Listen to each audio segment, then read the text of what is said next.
Okay. So, good afternoon, everyone. I hope you enjoyed the lunch, and now we are going to start the afternoon session. So, my name is Mikiko Otani, and I'm grateful to be given this role to moderate this session. This session is about delivering a systematic approach to care reform, country examples from across Asia. Let me introduce myself a little bit more. So my name is Mikiko Otani, and I'm currently the president of Child Rights Connect, a Geneva-based global network of child rights NGOs globally. And also I'm a former member and chair of the UN Committee on the Rights of the Child. I'd like to thank the organizers, organizing committee to invite me to be part of this very important BICON conference and giving me the opportunity to make a contribution as a moderator. So this session, all the sessions are so important, but also this session is very important to hear now from the government speakers, because the government leadership is essential to lay the foundation and strengthen the system in place to deliver care reform. We talked a lot, but we heard again and again, we need to make a systematic change. So the government has a very important role. So system in place to deliver care reform for children at scale. The session at BICON provides a platform for the government from across Asia to highlight key areas of national progress on care reform for children since the last BICON in 2023 and share lessons learned. Examples might include legislation, monitoring and gatekeeping mechanisms, national mapping and data analysis, action planning, innovative budgeting, strengthening the social service workforce for care reform, the provision of family support to prevent family separation and facilitate family reintegration, strengthening the continuum of family-based care for children in need of alternative care, public awareness, campaigns, among other topics. So I just wanted to emphasize that we learned a lot and we know already what are the challenges, common challenges. But now, because we are now coming too close to the end of the two-day BICON conference, in this session, we really need to learn from the government examples, practices, focusing on future-looking recommendations and sharing experience. So we are very happy to have the government speakers from 6 countries, Malaysia, Bangladesh, Philippines, Cambodia, and India. Thank you so much for all the speakers to accept the invitation to speak at this session.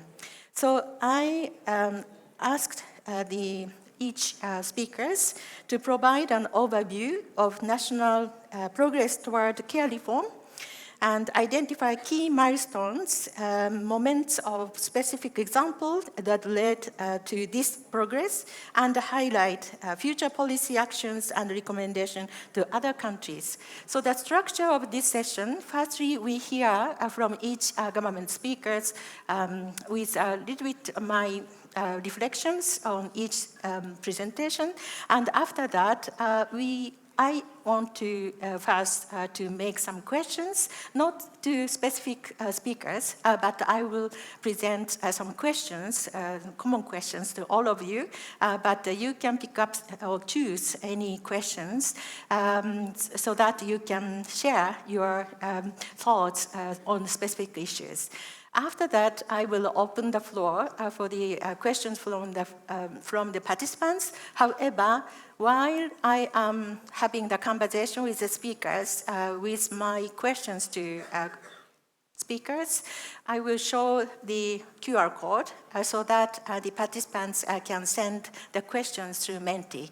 And then I will pick up some questions from those you provided through Menti. So this is the structure of this session. And I want to go straight I now need my iPad, sorry, to introduce the first speaker. The first speaker is Dr. Sopian Brahim, from Ministry of Women, Family and Community Development, Malaysia. Dr. Sopian Brahim is a Director of Child Development Department under the Department of Social Welfare, DSW, Malaysia. So this DSW provides the public, in particular children, with quality service based on the following 5 main core areas: prevention, development, protection, recovery, and reintegration into society. And he has been with DSW since 1998 in various positions. Dr. Sopian holds a PhD in social work and social policy from the National University of Malaysia and a master's in social work, University of Hull. He was on the advisory panel to Cognitive Science and Human Development Faculty of University Malaysia, Sarawak, from 2011 to 2014, and Technical Committee member for efforts to improve social workforce professionalism in Malaysia. So I'd like to invite Dr. Sopian Brahim to the podium to make a presentation. Thank you. Welcome.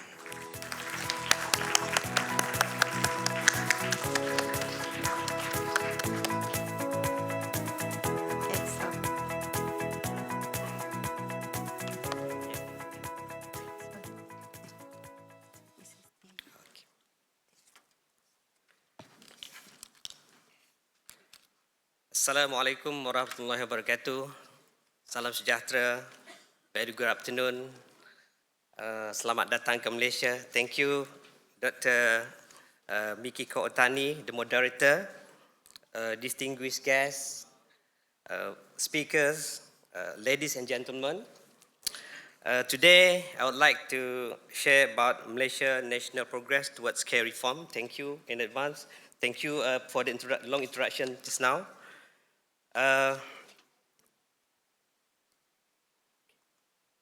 Our Malaysia care reform journey began with a strong legal foundation.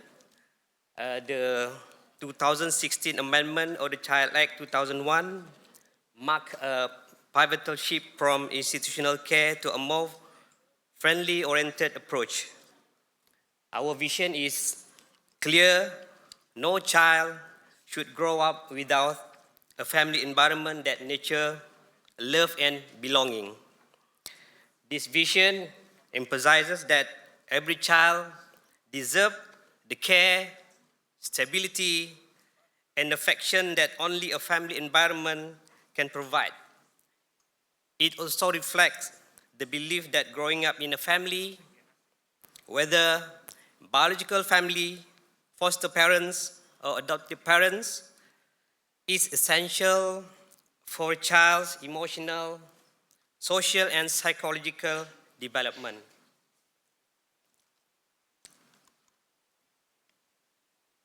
In terms of policy and legal milestone here, the reform is supported by a robust policy framework. As you can see in the slide, we have Child Act 2001, which is amended in 2016.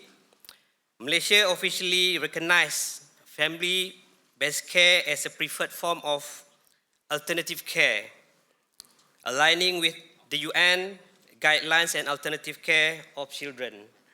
And as we all know, in 2024, the Ministry of Women, Family and Community Development launched the National Child Policy developed with UNICEF support in 2023. This is the policy and act to cover and govern foster family-based care in Malaysia. In terms of implementation progress, what I can share here, implementation began with capacity development and community awareness. Care reform doesn't happen overnight. It requires paced implementation And we begin with assessment and mapping, followed by policy reform, pilot projects, capacity building, and continuous monitoring. Each phases strengthen the system further. JKM has also worked closely with UNICEF and local partners to strengthen foster and kinship care system while ensuring quality standards and case management improvement.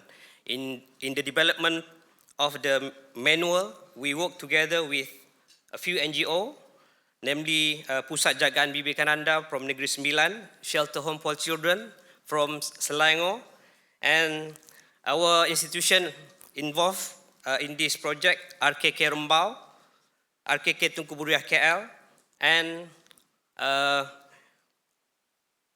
Open Care, and also Suhakam. This is the local partners involved during the piloting the project.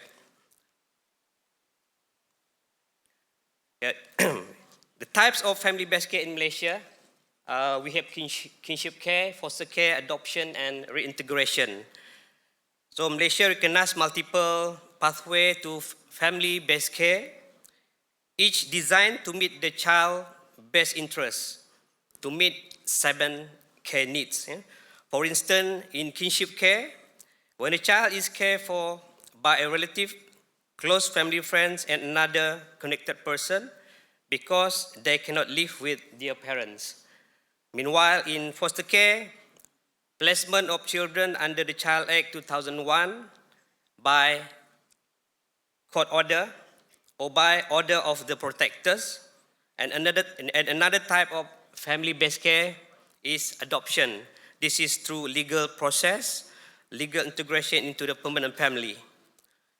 Then reintegration, also one of the family-based care initiative, while children return to their biological families when safe and possible. The emphasis remains on reintegration and strengthening families before institutional placement is considered. Achievement and progress. The milestone reflect our continuous progress towards a child-centered, family-based system of care with the establishment of family-based care guideline.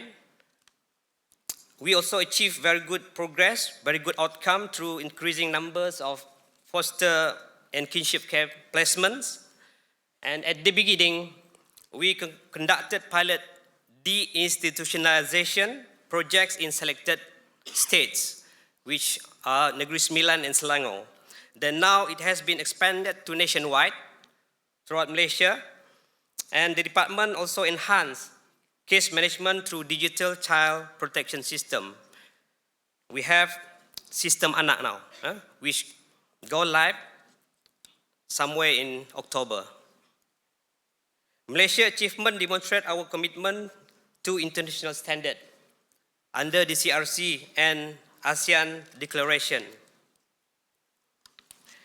While the reform journey continues, we acknowledge the challenges ahead. A limited number of trained social workers, cultural and social perception favoring towards institutional care, and there's need for sustainable funding and community participation. In this context, to train more skilled social worker, we work together with MASW and UNICEF to train our protectors. First batch will be in November this year for 30 protectors to be involved in the training. Thank you, MSW and UNICEF, for supporting us in making the progress in Malaysia. To ensure the family-based care more successful, we also need sustainable funding and, of course, strong community participation. Strengthening professional capacity, shifting mindset, and sustaining resources are also crucial for long-term transformation.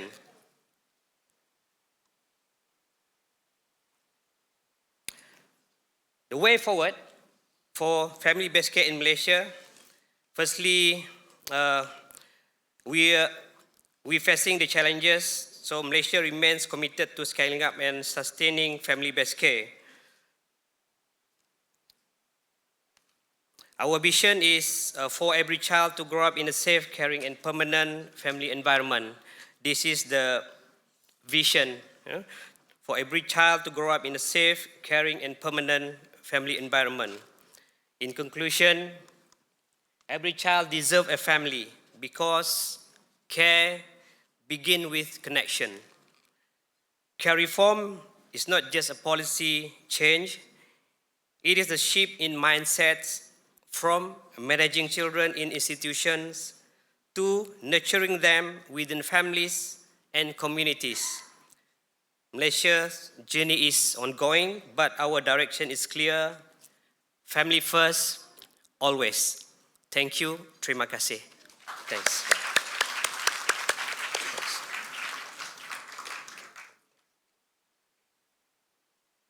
Thank you very much, Dr.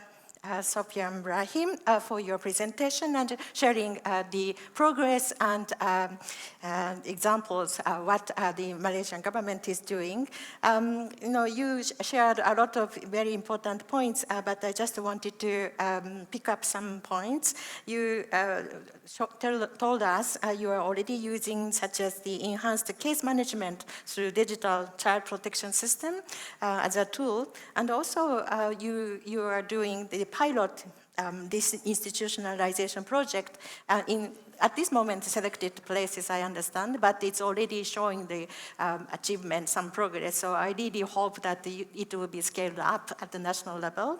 And also you shared, also challenges you shared, such as the cultural and social perceptions favoring institutional care. I think it is a common challenge across the countries, but also you already identified how to address that issue, such as the involving the communities and also multi-sectoral collaboration with the civil society, working with the UNICEF. So thank you very much for your presentation. So now I move forward to the second speaker, next speaker, Mr. Saidur Rahaman Khan, the Director General, Department of Social Services, Ministry of Social Welfare, People's Republic of Bangladesh.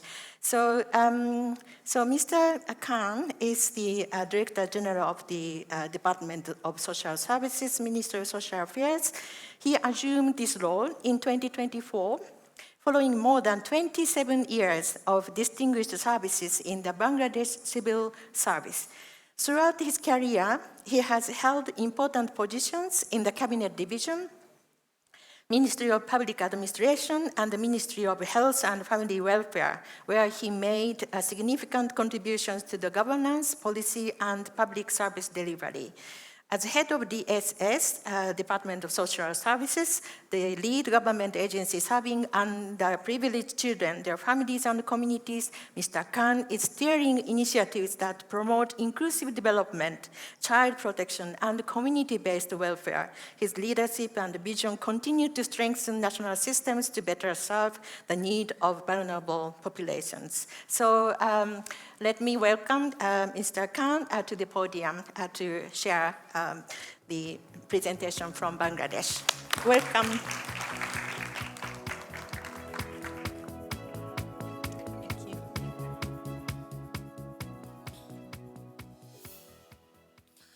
Honorable Moderator, distinguished guests, speakers, respected delegates, ladies and gentlemen, Assalamu alaikum and very good afternoon to you all. It is indeed a great honor for me to represent the Government of People's Republic of Bangladesh and the Department of Social Services under the Ministry of Social Welfare at this significant gathering of experts, policymakers, and practitioners dedicated to advancing alternative care for children. Allow me to express my heartfelt appreciation to BICON and the organizing partners for convening this important platform and for inviting Bangladesh to share its journey toward care reform and system strengthening. Bangladesh envisions a society where every child grows up in a safe, nurturing, and family-like environment, enabling them to reach their full potential. Our Constitution, the Children Act 2013, and the National Child Policy 2011 provide a robust legal foundation to ensure protection, care, and development for all children. The Ministry of Social Welfare of the Government of Bangladesh plays a pivotal role in ensuring alternative care for children without parental support through the dedicated efforts of the Department of Social Services. Under its direct management, the department operates 85 child care institutions, 43 for boys, 41 for girls, and 1 for both, along with 6 baby homes. These institutions stand as a testament to the government's strong commitment to safeguarding the well-being and rights of orphaned, abandoned, and vulnerable children across Bangladesh.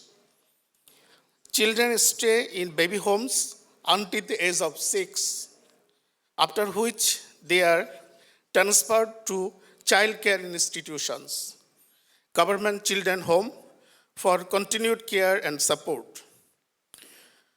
To ensure their best interests, children from baby homes are also placed under guardianship with appropriate families through the Children's Court. Through the Social Safety Net Program, the government of Bangladesh is extending comprehensive support to the most vulnerable groups in society. At present, 6.1 million elderly citizens are receiving the old age allowance, while 2.9 million widowed and husband-deserted women are benefiting from regular financial assistance. In addition, 3.8 million destitute, neglected, and marginalized individuals living in rural areas are supported to overcome poverty and improve their well-being.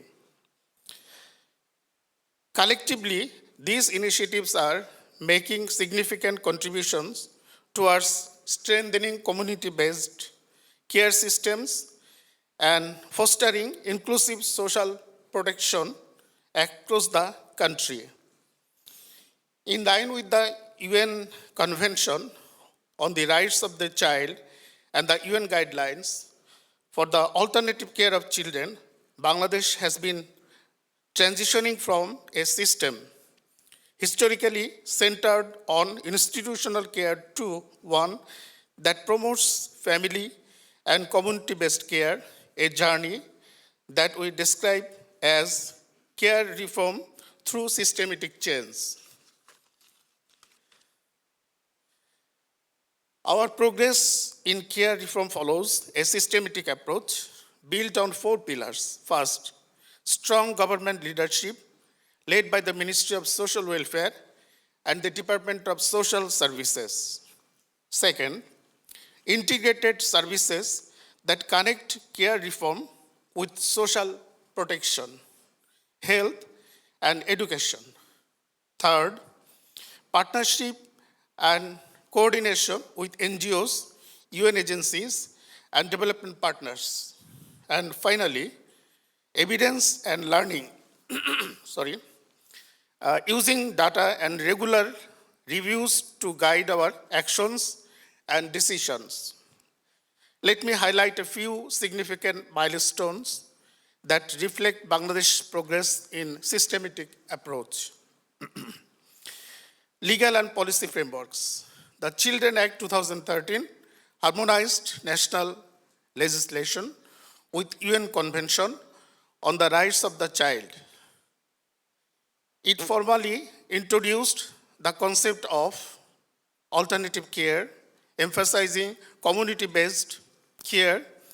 The establishment of children's courts under this act ensures child-friendly judicial processes. In line with this commitment, we have also initiated the development of the first ever national child protection gatekeeping policy, which is now at the final stage of approval. Once endorsed, this policy will serve as a milestone in ensuring consistent quality and accountability across government and non-government homes and ensuring that institutional care is used strictly as a measure of last resort. This will make sure that every child is placed in the most appropriate family-based and supportive environment for their growth and development. Establishment of child welfare boards. The formation of national, district, and sub-district child welfare boards has created a structured governance mechanism for coordinating child protection and care. These boards play an instrumental role in case management, child reintegration, and the monitoring of child care institutions, thereby strengthening the overall standards and quality of child care practices across the country. Capacity building and workforce development. More than 8,000 social service officers and social workers have been trained on case management, child rights, and alternative care approaches. The National Training Institute for Social Workers under Department of Social Services has integrated child protection and care reform modules into its regular curriculum, ensuring institutionalized learning, partnership and collaboration, strong coordination with INGOs, NGOs, and UN agencies has helped align efforts towards a unified vision. Together, these elements have shifted the focus from individual programs to a coordinated system of care. Future priorities for Bangladesh. Looking ahead, Bangladesh is committed to consolidating the progress achieved and addressing remaining challenges through the following priorities. Passing the Abandoned Children Act and updating the Guardians and Wards Act 1890, strengthening the social service workforce by enhancing professional recognition and continuous training, digitalized child protection data systems for improved coordination and accountability, developing a comprehensive national strategy on alternative care to guide implementation across all levels, ensuring sustainable financing for care reform through government budgeting and partnerships. These priorities will be pursued under a whole of government and whole of society approach. Lesson and recommendation for other countries. From Bangladesh journey, allow me to humbly share 3 lessons that may benefit other countries pursuing similar reforms. Care reform must be nationally owned. Sustainable transformation happens when government systems, not temporary projects. Lead the process. Invest in families before investing in institutions.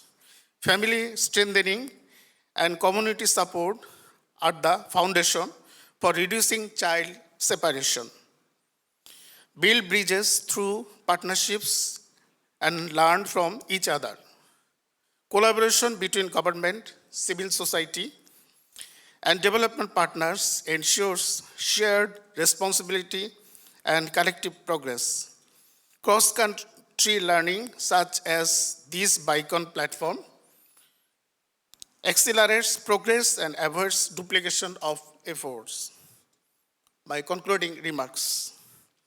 Distinguished delegates, Bangladesh care reform is part of a broader movement for inclusion, resilience, and child well-being, a movement that mirrors the spirit of this conference. We believe that when children thrive in safe and nurturing families, societies become stronger and nation becomes more inclusive and resilient. As we continue our journey, Bangladesh remains committed to learning from regional and global peers, sharing our experiences, and contributing to this collective movement toward care reform for all children.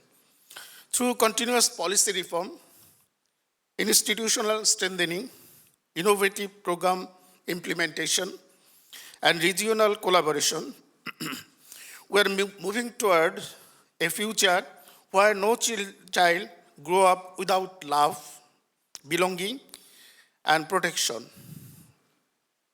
Thank you for your kind attention, and special thanks to BICON Organizing Committee for providing this vital platform to share our collective vision and efforts for the children of Asia. Thank you.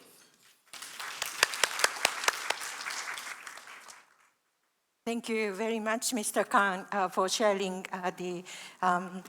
what your government in Bangladesh is doing now, and also sharing some progress and way forward. I heard very clearly that your emphasis on systematic approach and sustainability, it's not just a temporal, so you emphasize the constant efforts and continuing, and so it's very important. And also I heard very clearly that whole government and across the country and accountability of the government and non-governmental. I'm very happy also to hear that you emphasize the investing in the families, not in the institutions. So this is for sustainable. And the government leadership was very clear, and also you emphasized national ownership, but you also shared the emphasis of learning each other across country. So thank you very much, Mr. Khan. And now I am going to invite the third speaker from the Philippines, the Ms. Imelda Ronda, Director 3, Operations and Services, National Authority for Child Care, NACC. Ms. Imelda Ronda is a licensed social worker with over 27 years of experience in child welfare, specializing in adoption and alternative child care. A graduate of BICON University, she is currently pursuing her master's in social work at Mariam College in the Philippines. She has been deeply engaged in inter-country adoption since 1998, working with the Inter-Country Adoption Board and now the National Authority for Child Care, NACC. She currently serves as a Director 3 of the Adoption and Alternative Child Care Operation Services of the NACC, where she continues to champion policies and programs that ensure children grow up in safe, nurturing, and permanent families. So welcome, Ms. Ronda, and welcome to the podium to share the experience from the Philippines.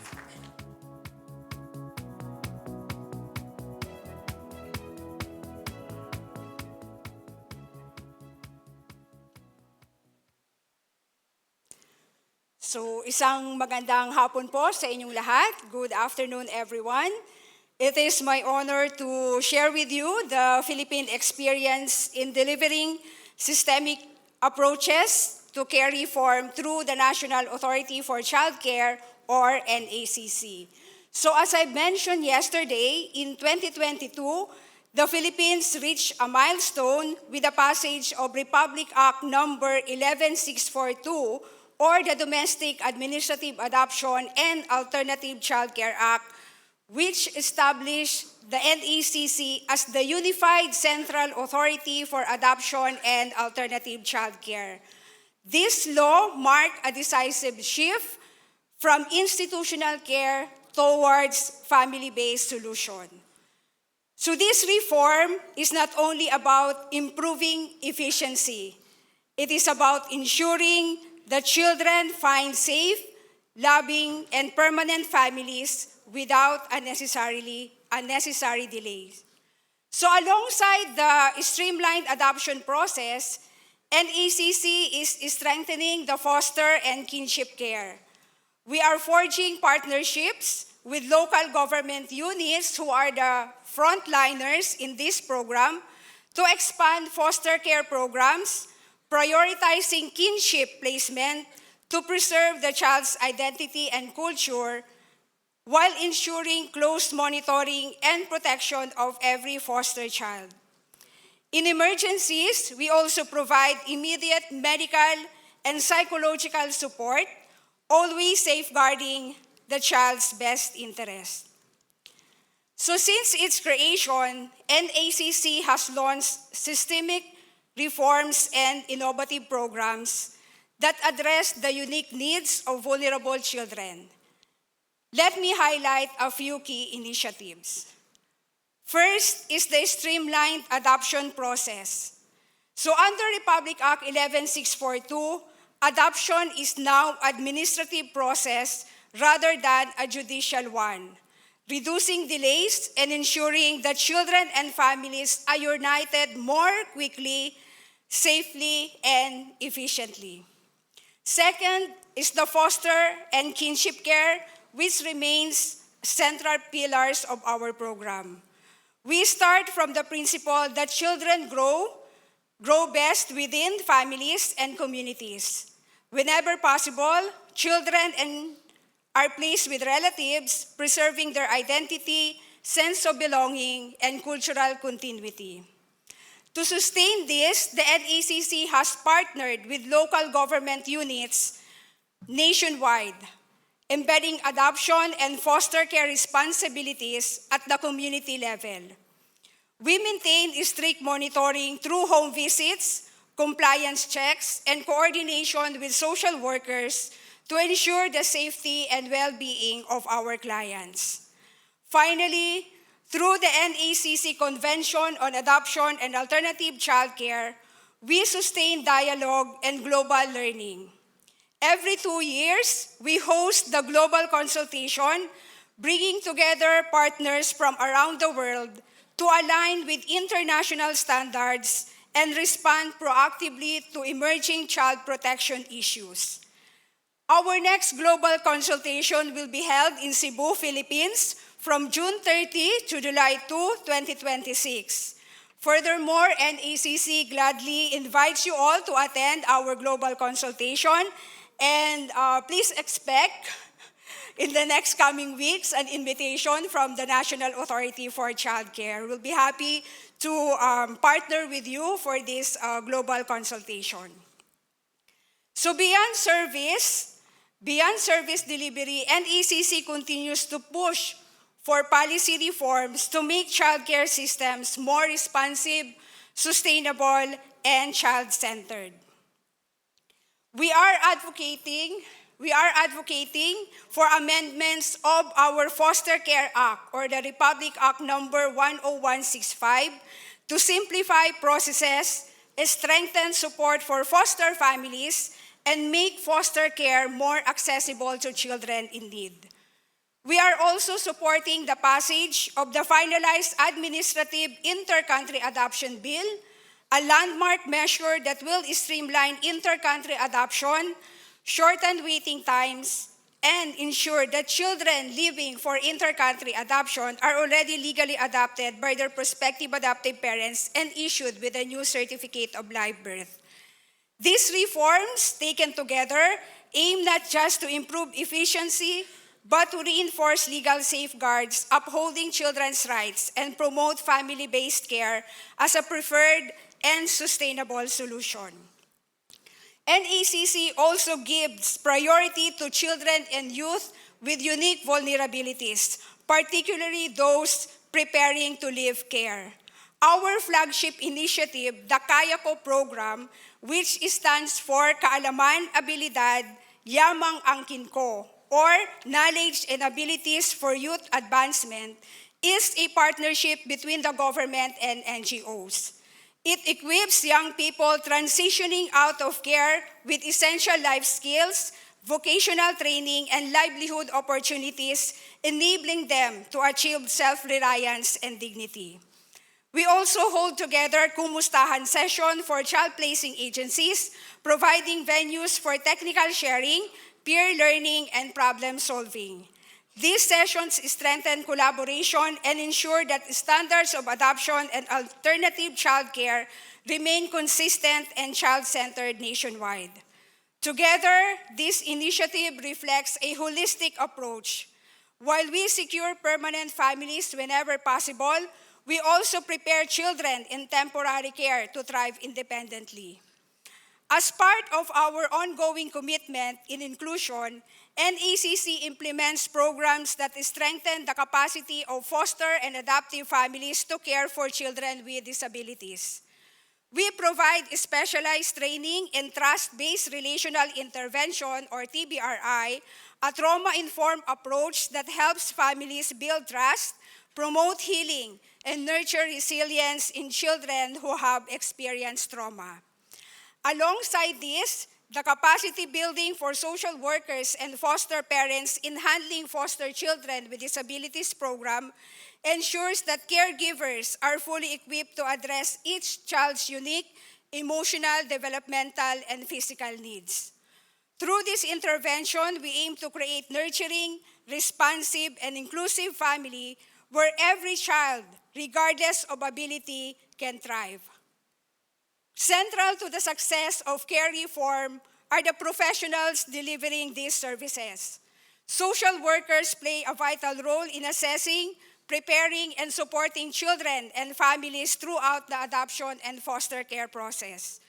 Through partnership with the DSWD Academy, NACC provides specialized training to enhance case management, build competencies in adoption and foster care, and develop a pool of practitioners who are skilled, ethical, and deeply compassionate.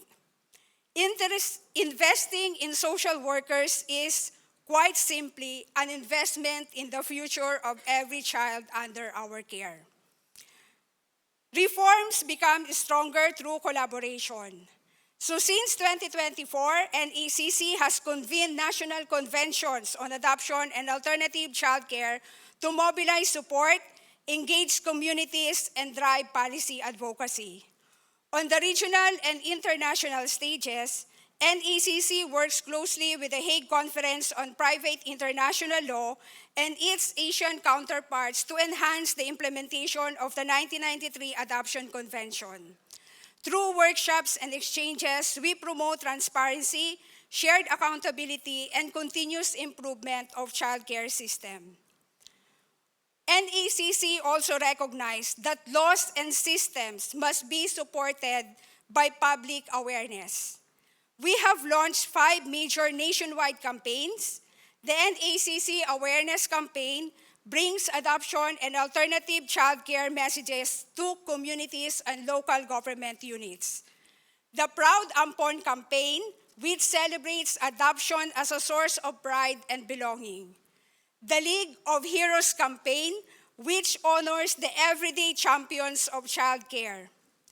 The Bawal Bumili ng Bata Campaign raises awareness against child trafficking, and the Proteksyonan ang Sarili Campaign, teaching all children, whether in families, foster homes, or care facilities, that their bodies are their own, and that speaking up is brave and essential for their protection.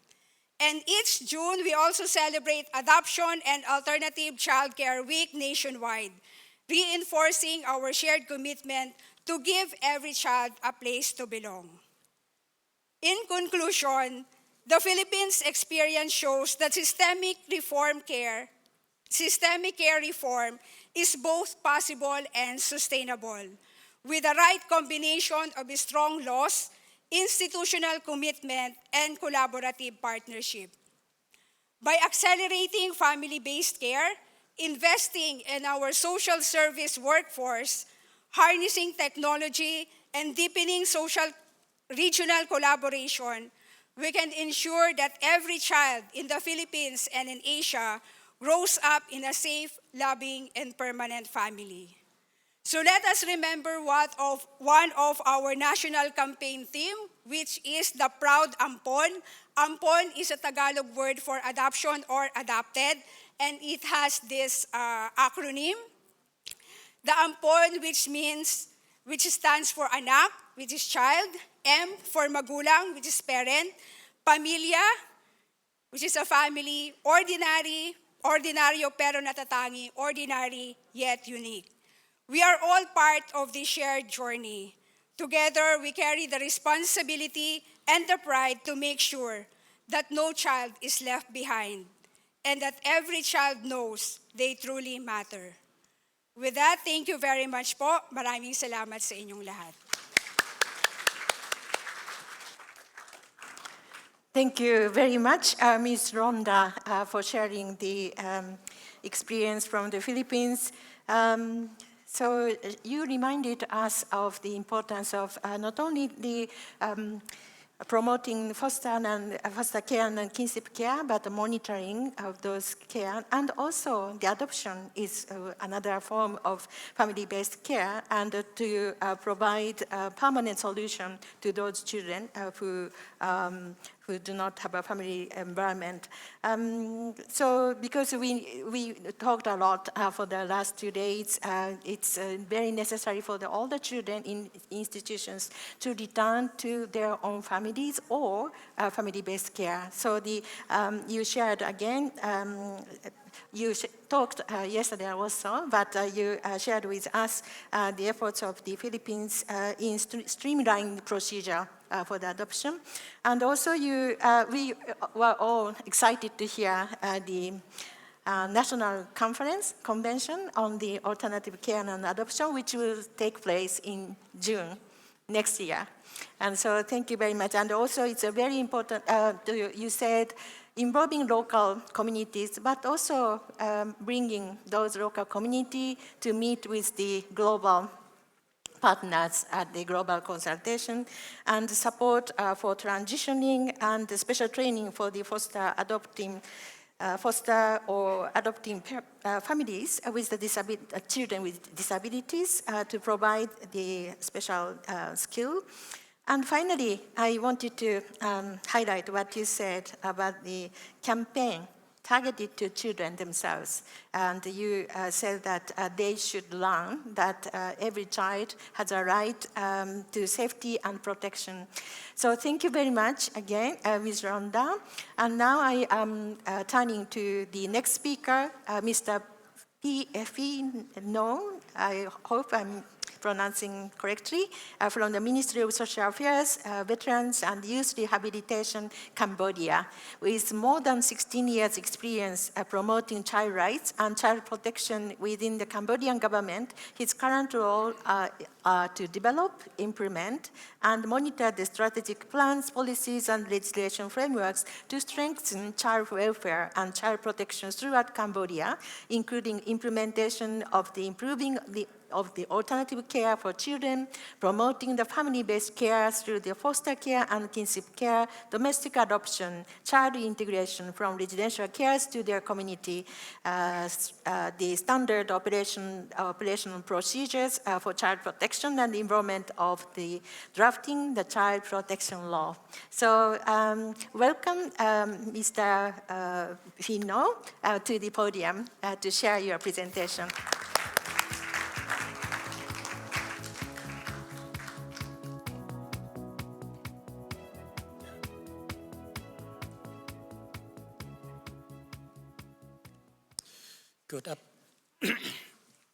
Good afternoon, ladies and gentlemen. It is my great honor to participate in the important event to learn and share some best practice from Cambodia related to care reform. Yes, Cambodia has the long history with the alternative care, especially after the civil war in 2079. After civil law, the children in Cambodia lost their parent, their family. So suddenly, the orphanage state and NGO established subsequently.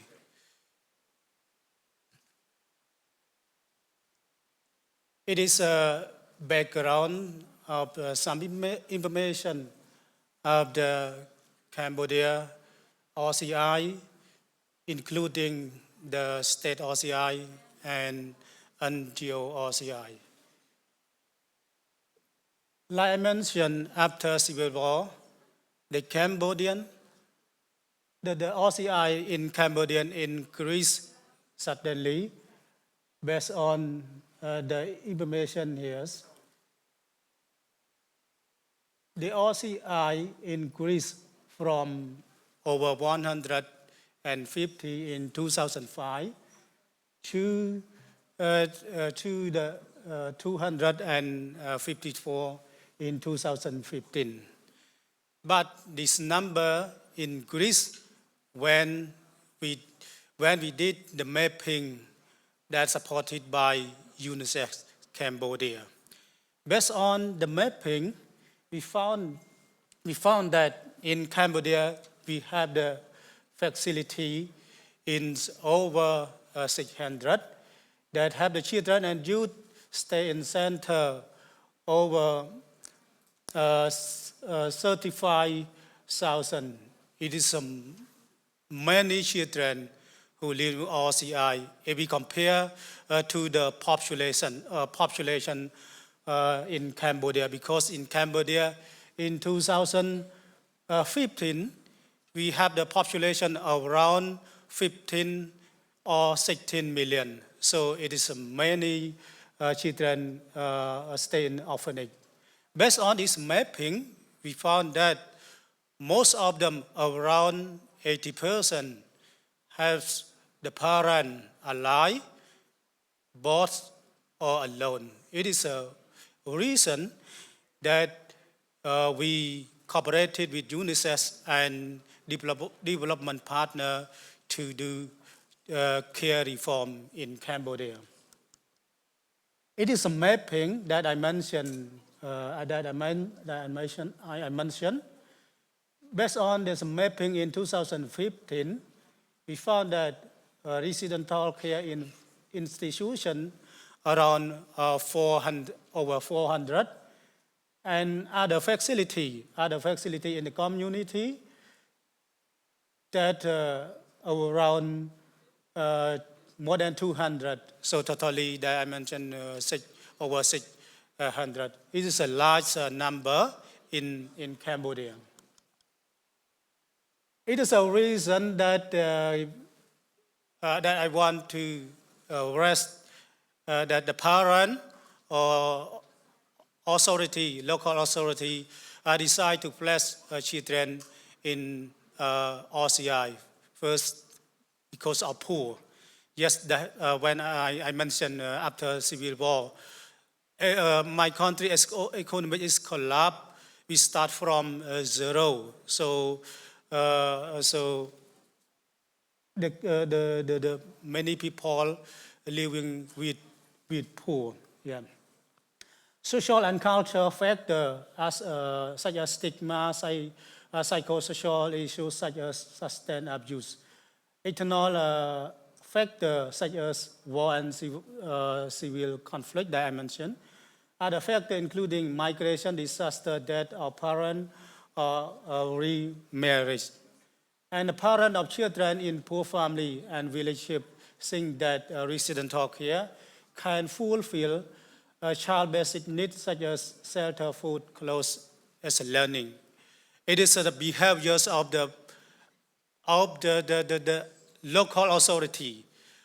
Right now, local authorities still think that the children who live in a poor family, if they send their children to the RCI, maybe they can get fulfill support, for example, education, shelter, food, and other development. But they don't know the impact, the inside impact of the children who live in the RCI. Yeah, we have we share a lot. We share a lot when we implement the care reform to the public.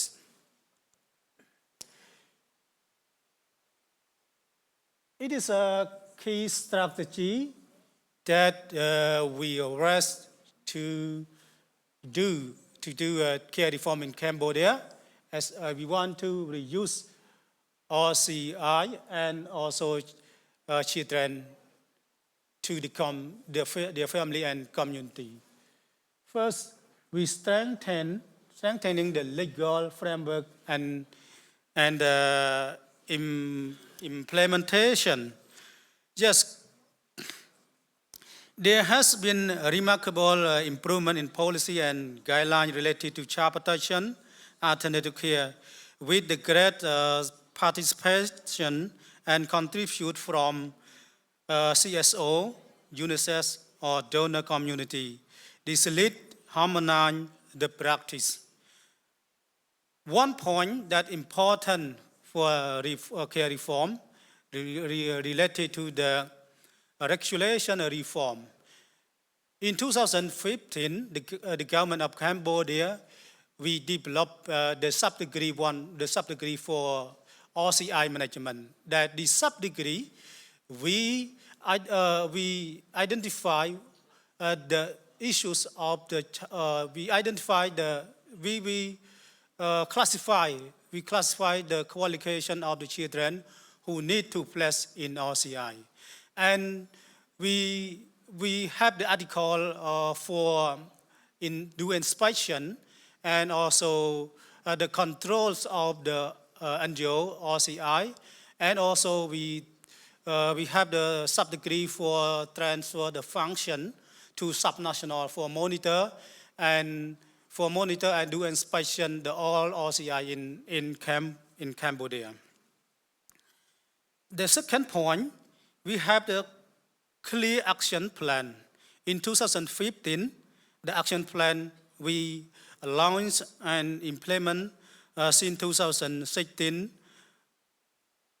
to 2018, but we extend until 2020 because of COVID-19.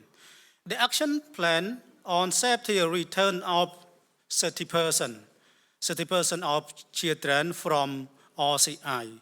With its action plan, Cambodia prioritize provinces, and provinces we target only 5 provinces because 5 provinces have the many RCI that we want to reduce. And we mobilize resources to focus on where with many RCI. Meantime, we implement this strategy. We mobilize any resource, UNICEF or other development partner, subnational, join together for implementation. And also, this action plan, we have the significant program such as Cambodia Protect. Cambodia Protect is a strategy that we send a message for violence against children, for child separation prevention, gatekeeping to the subnational, local authority, and also parent and community. And so also Cambodia Family Campaign is a part of the Cambodia protest strategy. Based on the strong family campaign, we develop the message through the radio, TV. We develop the story, that story tell about the Chairperson, child labor, child marriage, and also how to keep the children in the family. And also we have the positive parenting. It's a program that we send a message to the parent or caregiver how to protect the children, especially keep the children in the family. The third point, we improve the knowledge sharing, research, and documentation. While the implementation, the action plan, we work together with the development partner, such as UNICEF, USAID, Save the Children, while the USAID support to the Save the Children to implement the project, to implement the family care first projects, that we have the modern safety organization that involved with the government to promote the family-based care and reintegrate the children from RCI to their family. And the Cambodia also discussed knowledge gap and also developed the joint study to document best practice, share knowledge widely nationally and internationally. Yes, exactly. The partners of the family care first have developed many study, for example, of kinship care and foster care program, that we got the lesson learned from the NGO and the lesson learned from the family and also the caregiver that mentioned in this report.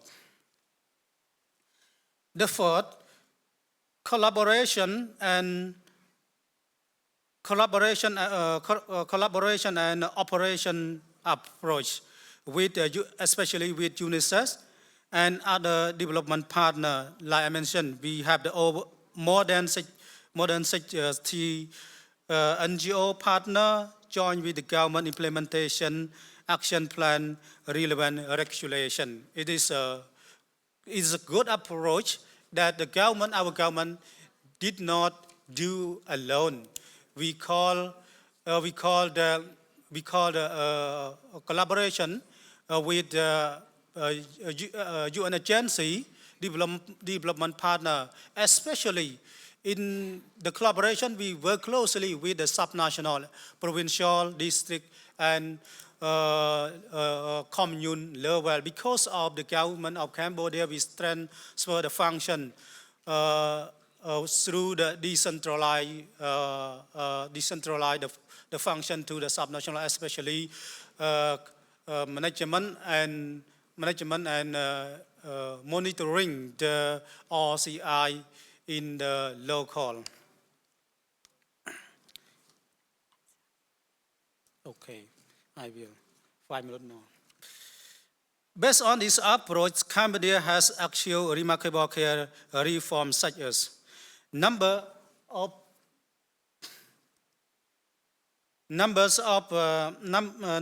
RCI and children living in them has a significant decline, and now have new RCI open. Increasing knowledge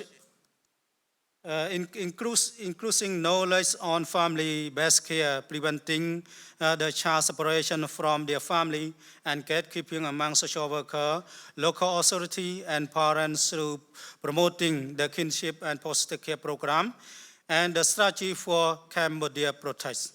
A multi-ministerial nation behavioral change campaign to prevent and respond violence against children and unnecessary family separation has been developed, including positive parenting.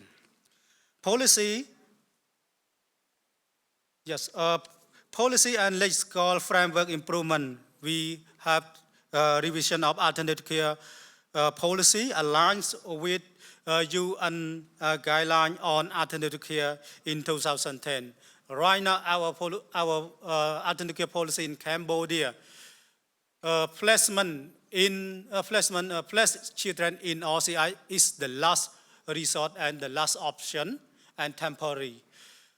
Family-based care is the first option that we highlight and mention in national policy for child care. We developed the SOP for child protection that is a mechanism and system for protect the children when children have the problem. We have the kinship care and foster care procedure and guideline on child reintegration, transition, and OCI closure. We develop and implement other regulation related to the child care. And right now we are drafting the comprehensive child protection law. In Cambodia, we don't have the unique law for child protection. So right now, the government, we are drafting this law. The care management for child protection by digital system, based on the supported, under the supported from UNICEF, the primary is a government system is implemented, and most of the children who are living in OCI are accessed by using digital care management. This is important that when we access, we know that the children who live in OCI can be reintegrated or can be reintegrated into their family or placed in the family-based care like kinship care and foster care. The capacity of the government in both national and subnational as well social workforce has been strengthening. The social service workforce is the catalyst for change. It is very crucial to development of any nation. A social service workforce play an important role in child protection and alternative care. While the Cambodia has made achievement about this, mentioned, we have some challenges.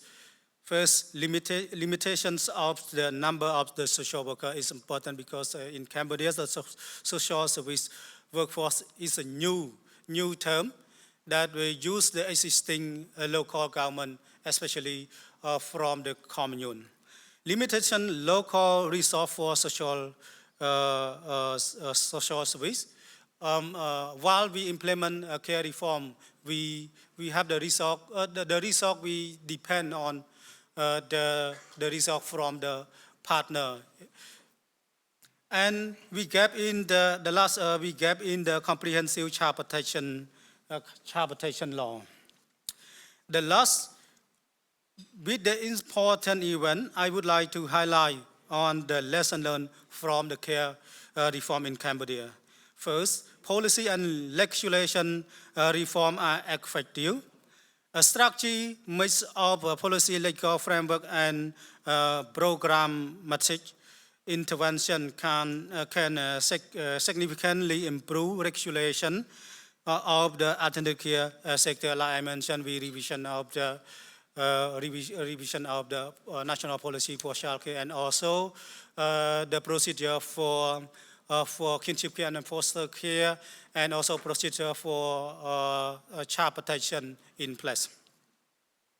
Promising trend in the number of children reunited with their family or placed in other or in the alternative care family-based care.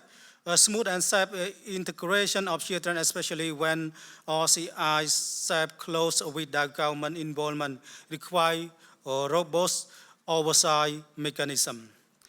Third, as important as high-level commitment and engagement from the subnational. And the fourth, case management complexity. The image may illustrate the complexity of case management, showing the multiple actor and service involved across different paths. It might also show the importance of permanency planning and progressive support of the children. The last, stakeholder role. OCI are shown partners through possibly with varying level of engagement.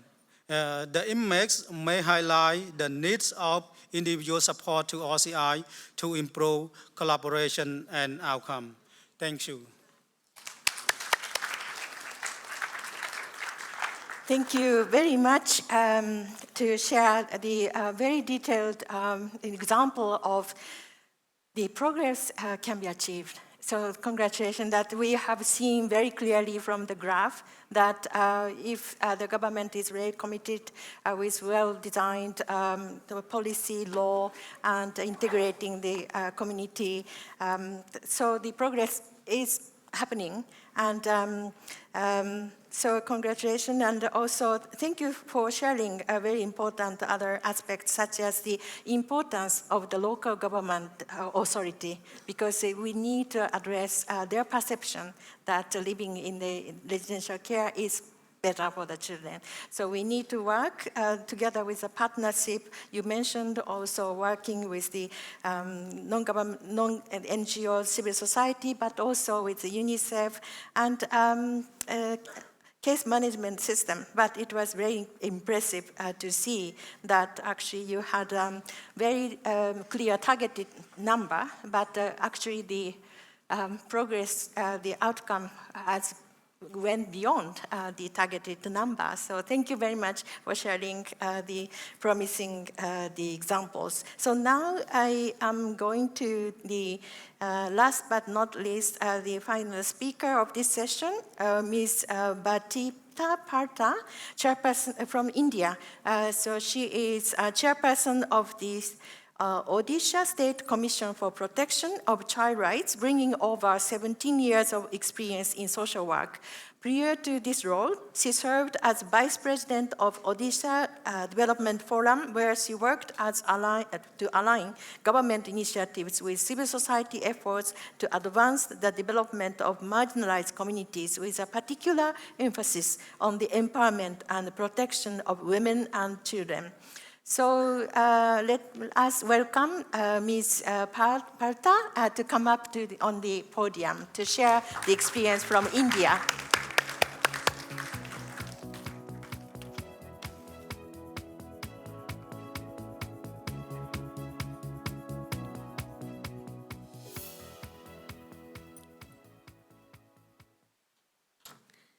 Thank you.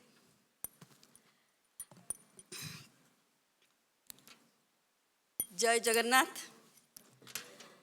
Namaskar to all. Thank you, myself Babita Patra from Odisha, India. And good afternoon, everyone. I stand before you to talk about work that is happening in India. I come from Odisha state and will share experience from there. And I want to start with a message. Our honorable, beloved Prime Minister, Sri Narendra Modi ji, enjoy childhood, don't let the child in you die. And it is an honor to share India's and in particular Odisha's vision and progress in building a robust child care and protection system before this distinguished global audience. And our child care and protection system is built on a strong policy and legislative foundation with a juvenile justice, that is Care and Protection of Children Act 2015 at its core. In 2022, under the visionary leadership of our Prime Minister Sri Narendra Modi ji, the Government of India launched Mission Vatsalya, a flagship initiative to ensure every child in India enjoy a healthy and happy childhood. And I want to say, Vatsalya means mother's care and love to a child. Mission Vatsalya brings focus on the significance of family-based care, highlighting that institutionalization must remain the last resort. Odisha has drawn from the vision of Mission Vatsalya to adopt a systematic and integrated approach to child care, emphasizing prevention, early identification, and family strengthening as a core pillar of care reform. To complement Mission Vatsalya, we have introduced several schemes and programs in Odisha state like Ashirwad, Josoda, Subhadra, and Advika to reinforce holistic support for vulnerable children and families. Odisha became one of the first states in India to have a comprehensive standalone policy exclusively dedicated to children and their development called Prarambha State Policy for Children 2022. The government of Odisha launched Ashirwad scheme to include all children who lost one or both parents during the pandemic. A total of 51,233 children has been linked to the scheme, with 38,013 continuing to receive entitlement as of this year. In pioneered the orphan survey in 2019 to identify orphan and single parent children and has reconducted the exercise this year, and the data is being analyzed. In 10 districts, the government, in collaboration with the Changing the Way We Care project, development and implement district action plans for family-based care, which helped accelerate after the effort to ensure children are placed in safety family environments.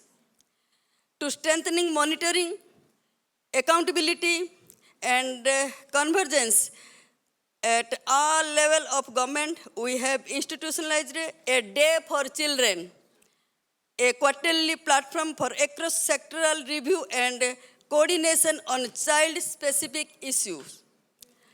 As per Mission Vatsalya, Odisha has institutionalized child vulnerability mapping to identify vulnerable children and family, and linked them to essential social protection schemes to prevent family separation.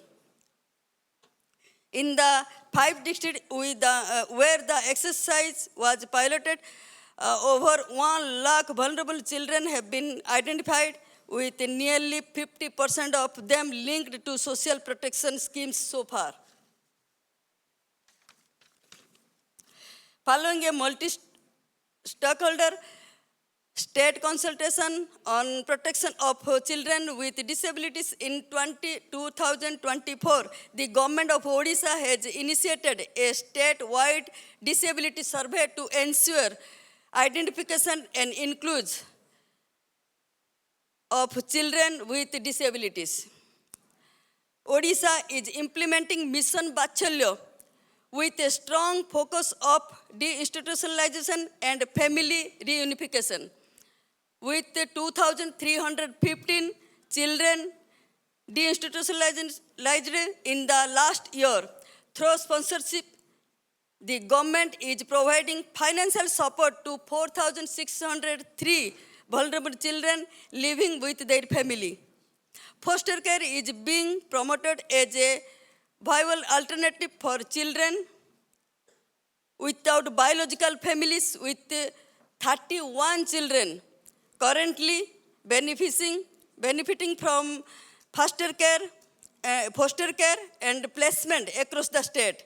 For those transitioning out of care, aftercare support is provided in the form of higher education, skilling, and vocational training, employment opportunities, independent living, and counseling. Currently, 350 young adults are receiving aftercare support in the state. And through PM Care, that is Prime Minister Cares, the government is providing comprehensive support including healthcare and education to 112 children who lost one or both parents due to COVID-19 to ensure children live and grow the families. And as a way forward, we are focusing on intensify focus on prevention, early identification, and family strengthening. Scale up child vulnerability mapping across all 30 districts. Conduct a comprehensive disability survey to enhancing inclusive of children with disabilities. Explore digital solutions to link identified vulnerable children and family to essential social protection schemes. Strengthening family-based care, expanding foster and kinship care, and streamlining adoption process based on multi-stakeholder consultation. Deepen partnership with UNICEF, UN agencies, and civil society organizations to leverage technical expertise, community outreach, and programmatic support. Promote family resilience and sustainable community-led approach to prevent family separation. And let us ensure that no child grows without love, no woman without dignity, and no family without hope. And in closing, I wish to echo towards of Mahatma Gandhi. If we are to reach real peace in this world, we shall have to begin with the children. Thank you, everyone.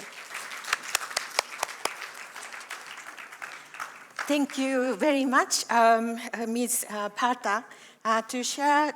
You started talking about the importance of the supporting the women. So it's one of the elements which didn't come out so strongly over the 2 days. However, supporting the family, including the supporting the women.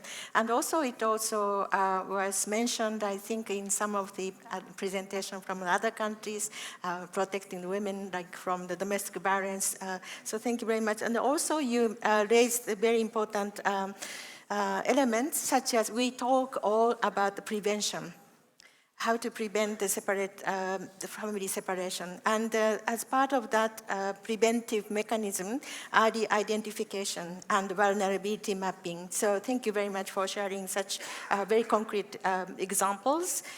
And also I heard that to leverage technical expertise, community outreach, and programmatic support as an approach for the. And also another point you raised very clearly is comprehensive disability study for inclusion of children with disabilities. So thank you very much for sharing the experience from India. So now. So this is a time for us to hear more from the 5 speakers, but as a moderator, I'd like to use some time at the beginning to invite all 5 speakers to come up to the podium and have some conversation among the speakers with my moderation. So thank you very much and welcome the speakers again.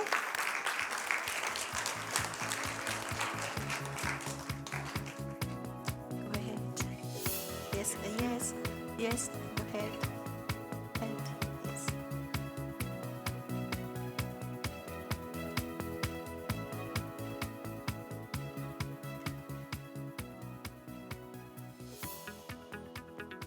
So we have now, I think, around 30-40 minutes. I hope I'm allowed to extend a little bit because if I'm correct, we started this session around 5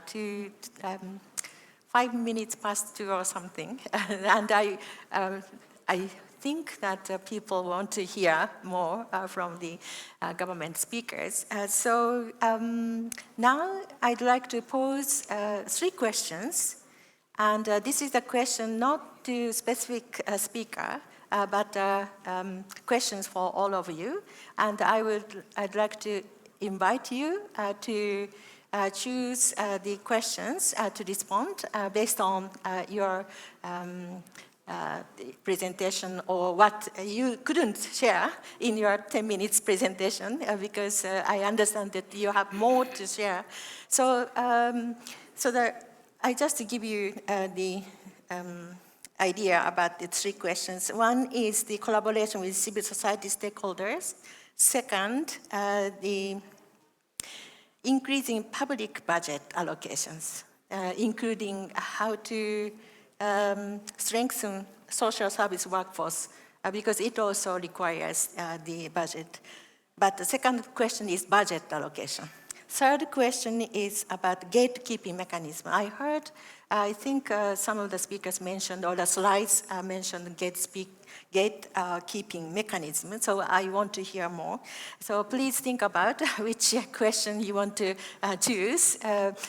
And in the meantime, I'd like to invite the participants in the floor to send the questions through QR code on Menti.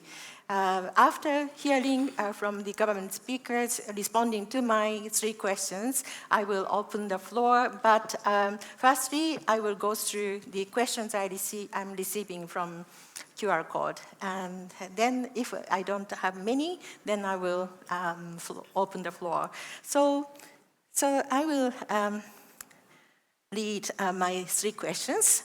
First, how has collaboration with civil society stakeholders supported the advancement of care reform? Okay, go ahead, please. I would like to take the opportunity to talk first. You know it very well that civil society engagement is very important for implementing any program or project. Our government is also give emphasis on this issue. We are working with stakeholders like international partners, development partners, NGOs, INGOs. For your kind information, I would like to mention that we are working with UNICEF. One project with UNICEF, foster care and family reintegration piloting program. It covers case management system. We have introduced a hub for the road children, those children who stays in the streets, street children. We have introduced a national child helpline with UNICEF. We are also working with SOS Children Villages for introducing national child protection and gatekeeping policy. We are working with other INGOs, and through MAU, Memorandum of Understanding, we are working with this. We are conducting roundtable meetings with our stakeholders, seminars, workshops, as a part of awareness and to ensure their participation. So we are working, and we are inviting all the development partners to work with the government of the Bangladesh to ensure the future of our children. Thank you. Thank you very much. So you shared the example in which area you are working in collaboration with civil society, such as awareness raising. And also you brought up another element. You mentioned UNICEF. So very often I have seen that the government when the government works with the civil society, very often together with the UNICEF. I think it is... I want to add one point. They are also helping us to capacity building, the workers in this field, and scaling up alternative care. We are working together. Okay, thank you so much. Does anyone want to add your experience? Okay, good afternoon. For the Philippines, the NACC is a national government. So the funding comes from our national treasury. So all the programs and services that are being implemented by the NACC is allocated by our national government. However, we all know that there are limited financial assistance also from the government, so we partner with civil society and non-government organizations. Like for example, UNICEF was mentioned, the NACC was also a recipient of the NACC, of the UNICEF scholarship program for our social worker to study diploma in child protection. So we have a social worker that graduates for that child protection diploma at Miriam College.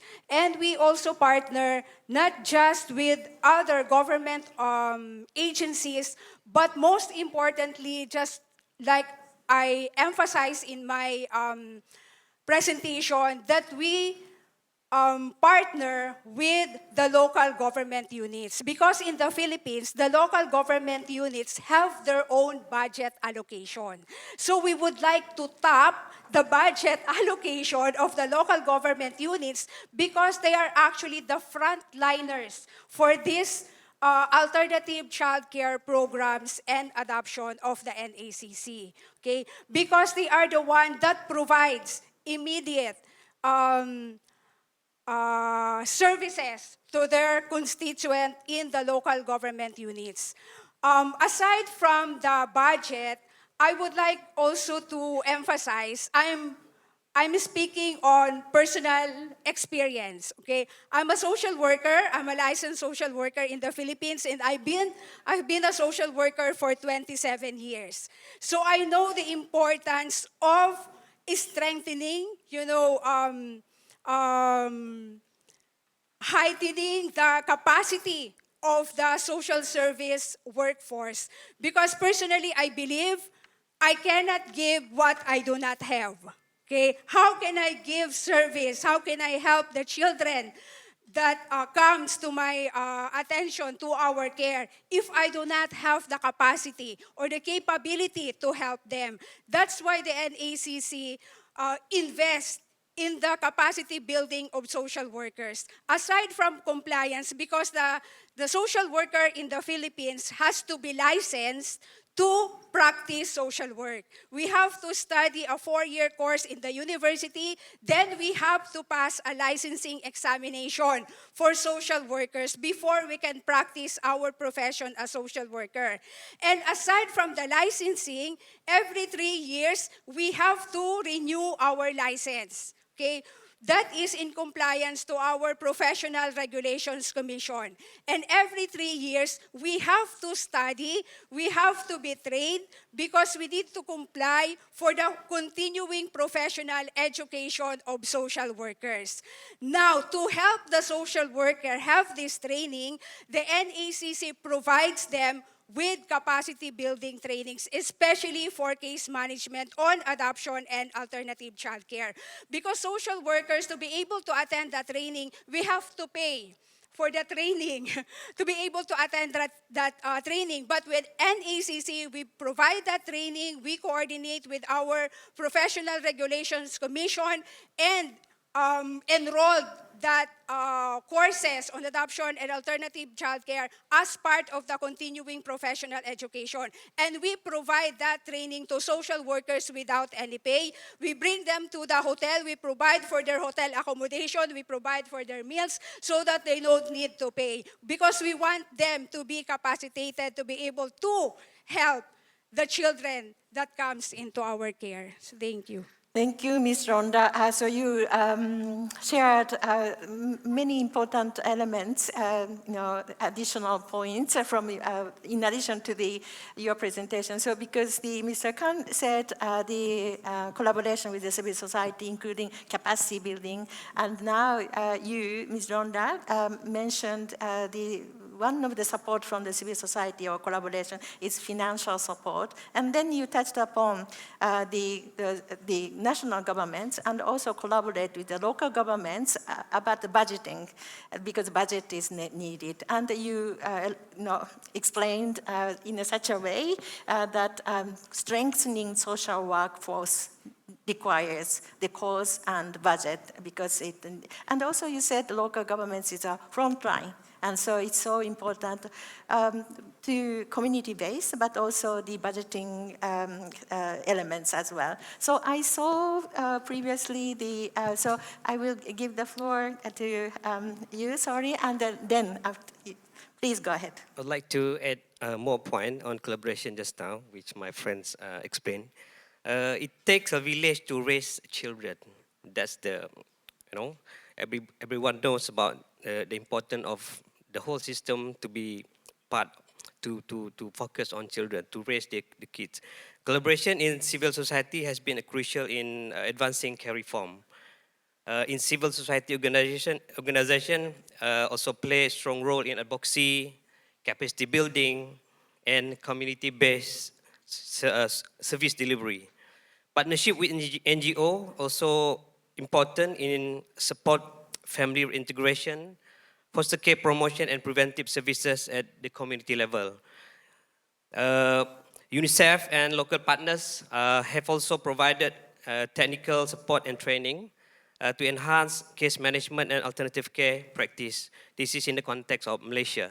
So we work together, we work closely with UNICEF, we work closely with NGOs, such as Open Care, we work closely with OCC, Office of Child Commissioner. This collaboration ensures that care reform is not just government-led, but shared effort across sectors. So it's very important and crucial to be part of the system. No, the whole system must work together to protect children. This is the additional point from. Thank you very much. You added some other elements such as not only the capacity building, but technical assistance, and also you emphasize the cooperation or collaboration with the civil society in family reintegration. So this is very important. And also you mentioned Office of Children's Commissioner.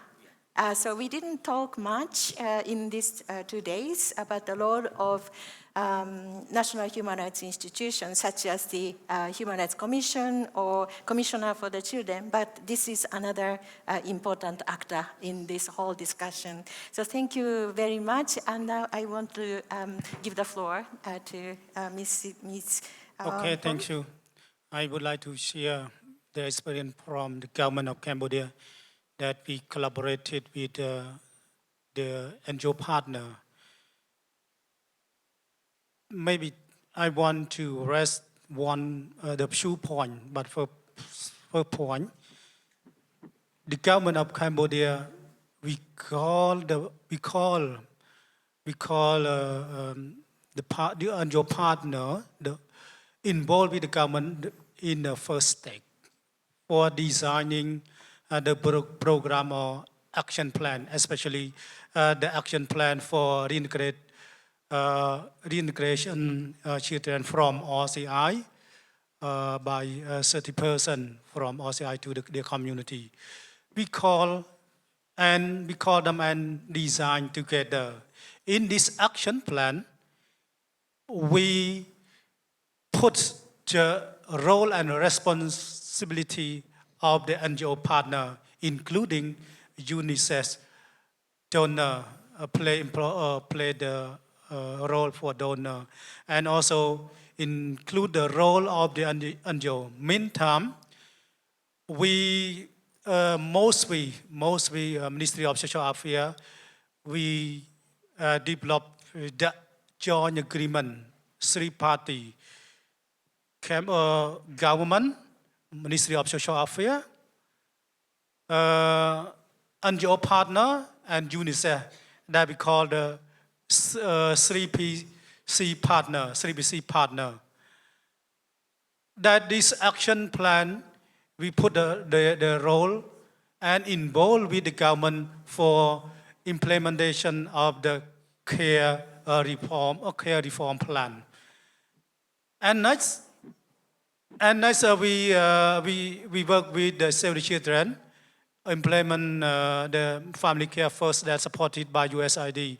That this program this program, we have agreement also like the 3BC.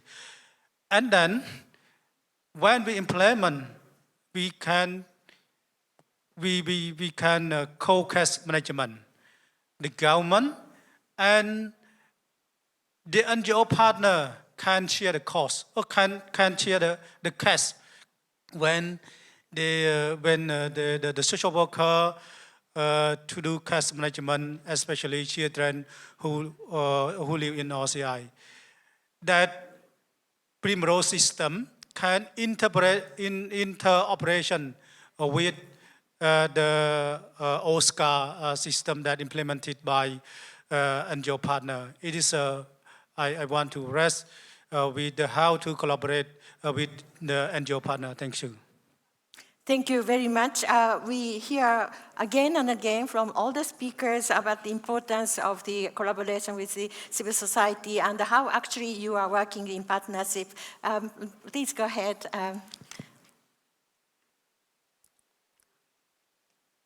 I want to say civil society stakeholders.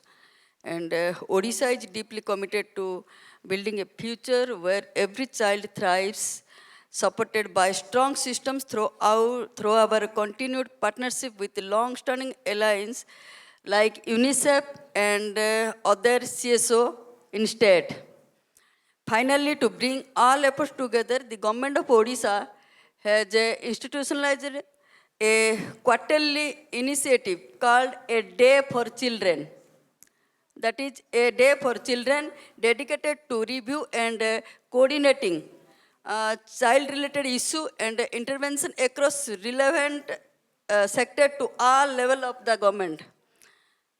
This day brings together key stakeholder and from multiple departments under the leadership of senior government officials at the panchayat, block, district, and state level to ensure convergent and multi-stakeholders and action for the protection and promotion of child rights.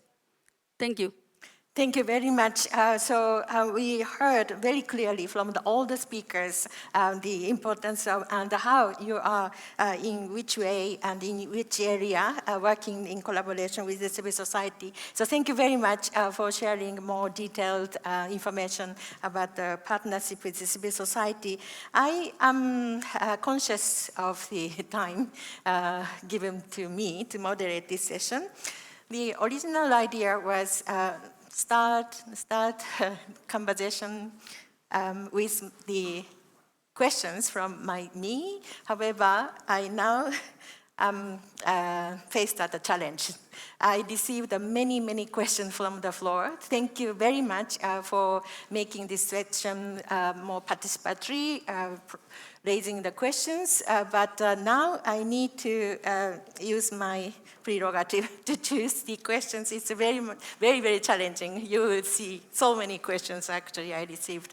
First of all, thank you very much. So I will not continue my questions, but you remember that other question already a little bit touched upon by Ms. Ronda, the budget allocation, and the third was actually the strong gatekeeping mechanism. So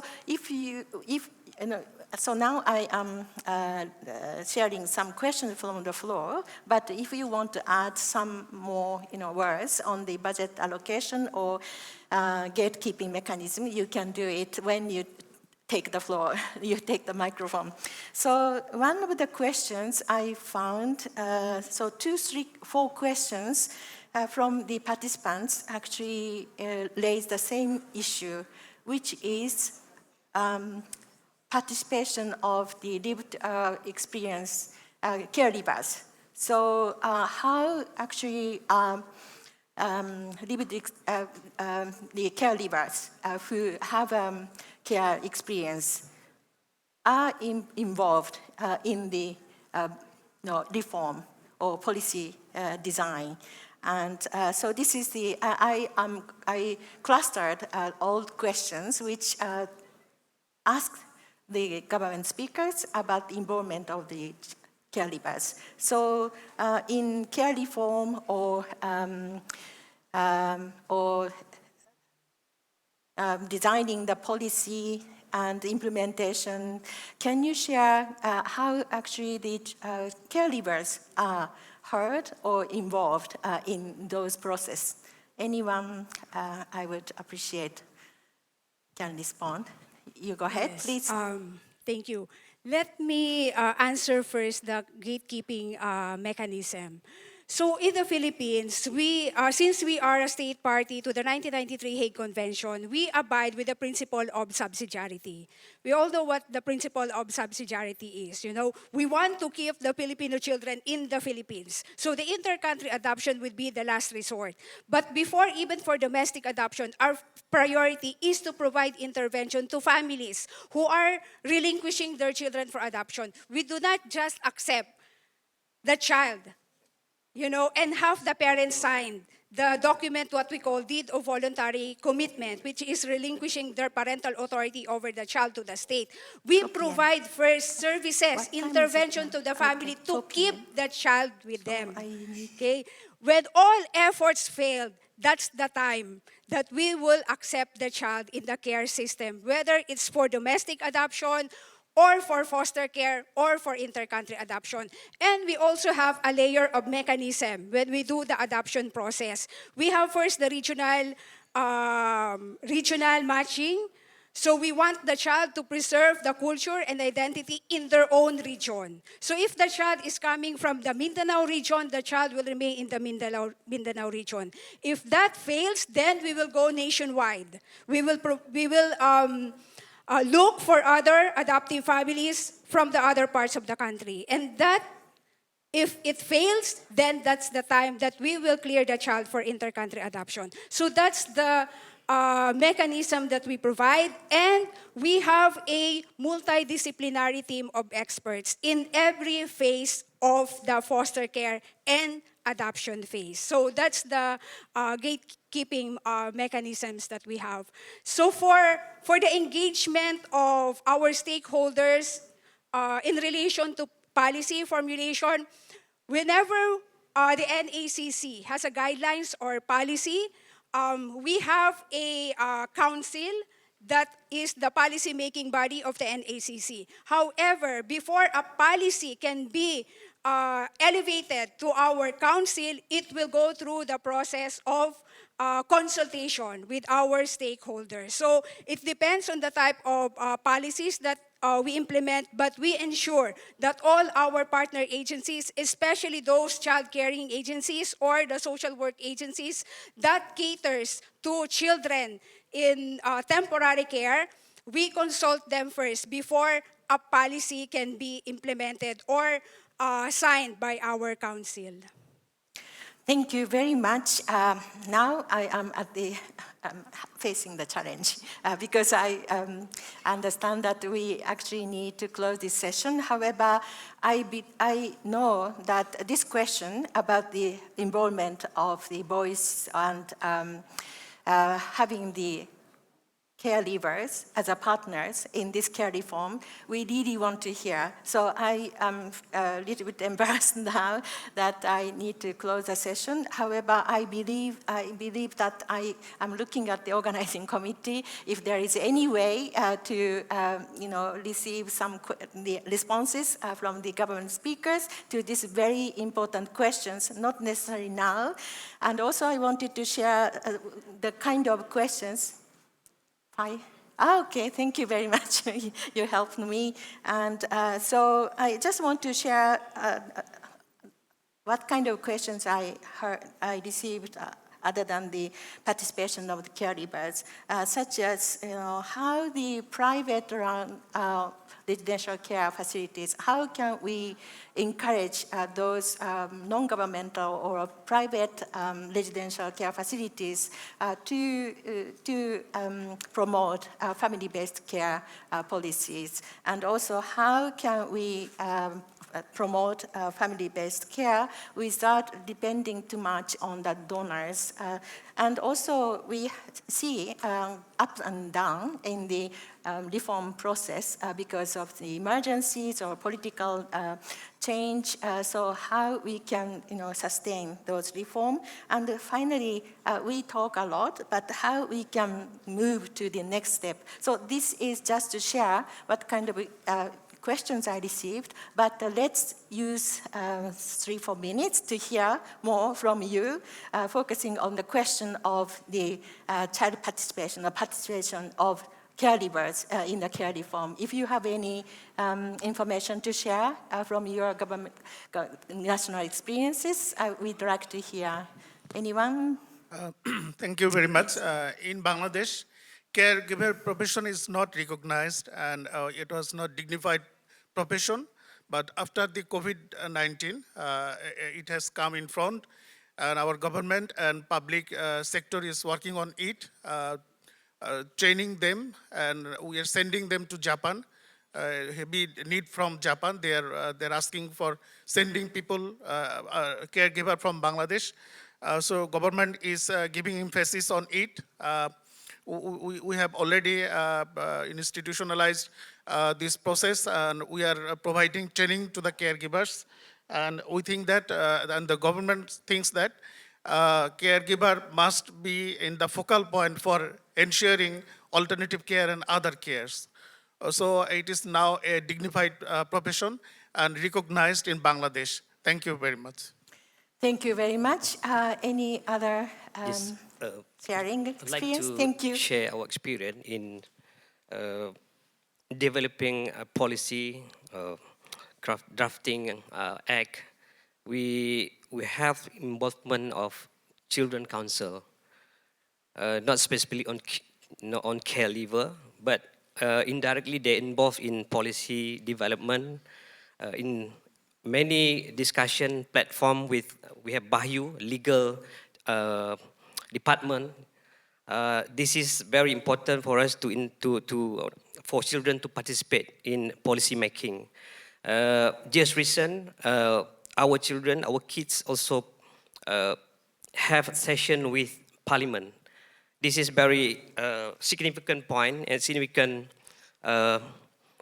steps for Malaysia, because we recognize children as part of the system. We can together develop the state, the country, with involvement of children. This is the thing that I would like to share with the audience here. Yeah. Thank you very much. And also I have to say I'm sorry to continue to use the word child participation. I'm coming from the committee.